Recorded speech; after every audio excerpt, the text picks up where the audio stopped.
Hello, let me introduce Roger King, who is the founder of one of the oldest business angels groups in Bay Area, and it's called BayAngels. Roger, can you tell us a little bit about your group and you? Sure. I founded BayAngels about 22 years ago. We primarily invest in early stage companies, usually at the seed round. We get about 100 deals every month.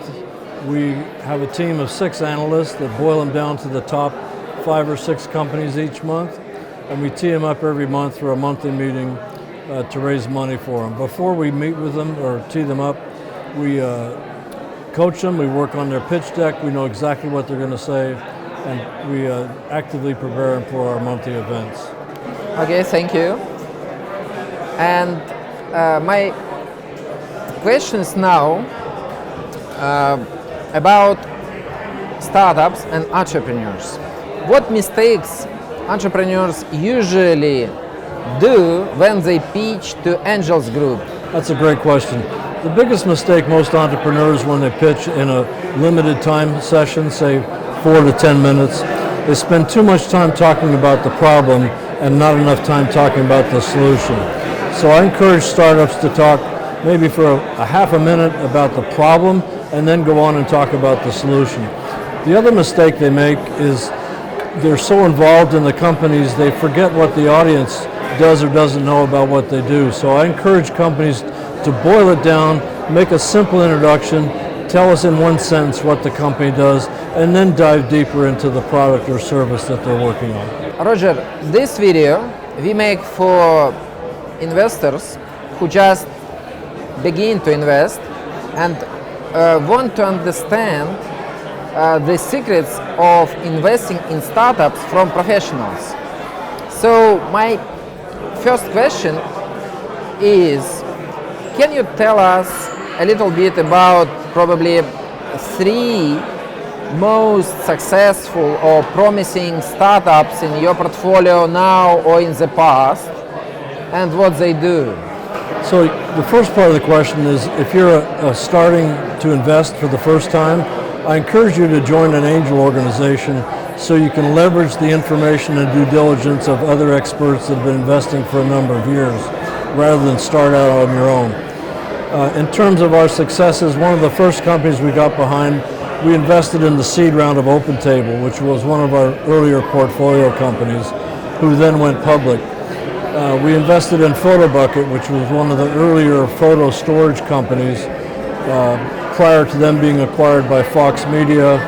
We invested in a games company called Tapulous that had a very popular game called Tap Tap Revenge and a game that all the kids played called Guitar Hero. We invested in them before they were acquired by Disney. So most of our success has come through M&A activity, not necessarily through the IPO market. So how the valuation of startups changed since the moment you invested in those startups, or if has the exit happened, what was the multiplier? The multipliers varied anywhere from 4x to 20x. And the way we look at investments typically, I call it the rule of tens. If you invest in 10 companies and you expect to get 10x on each of those investments, 8 of them will fail. 1 of them will break even, you'll get your money back, and then 1 of them will make enough money to cover all of your losses and make up for all of them. That's kind of how the math usually works out. Roger, do you remember how did you find those startups, and how do you usually search for startups, and what was the case in that particular situation? That's a good question. So I have several sources of startups. One is events like this, where I'm oftentimes a panelist on an event, and we get deal flow that way. I would say 80% of our deals come from our website, companies coming to us. Maybe another 20% comes from events like this, and then we get referrals from other angel groups and other investors.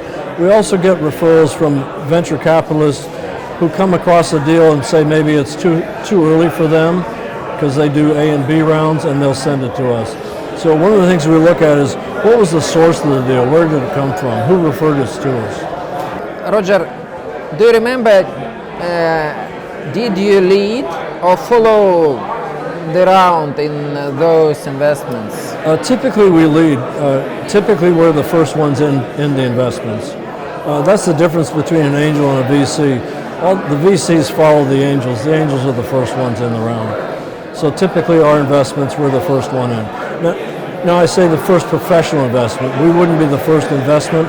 We would come in after the friends and family round. But we're early on. I see. And can you tell me, please, how long usually do you know the entrepreneur before you invest in the startup? I would say an average of 4 to 6 weeks would be average. Yeah, not that long. But we do a deep dive and find out, what have they done before, who invested them in the earlier companies and that sort of thing. What about Open Table? What was the period on which you knew the entrepreneur? Open Table was so early and it was such a great idea, we wrote checks within 2 weeks of meeting with them. Okay, so you just knew the guys for 2 weeks. It just seemed like such a great idea. They were the first one to come out with a reservation system for restaurants, which was a new idea at the time. Okay. And it opened up the doors for a number of things. Why not have open dentist, open hairdresser, same kind of platform. Roger, how fast do you usually make the decision to invest? And for those startups, was it faster than usual?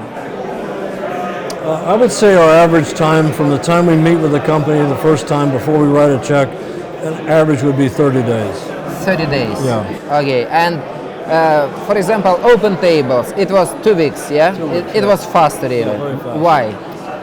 That was early on when it seemed like we were one of the earlier angel investors organizations. Angel investing was new. We had a lot of new members that were anxious to spend some money, get into it. And to be honest, I don't think they did the amount of due diligence then that they do now.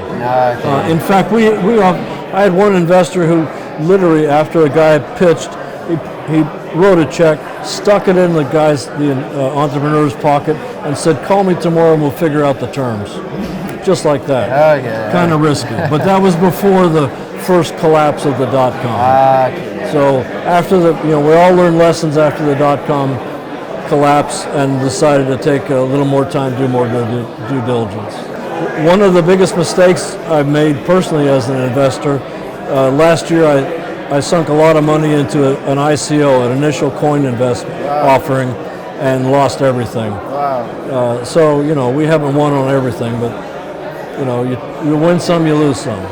But if talk about venture investments, which mistakes would you recommend to avoid for those investors who just starting?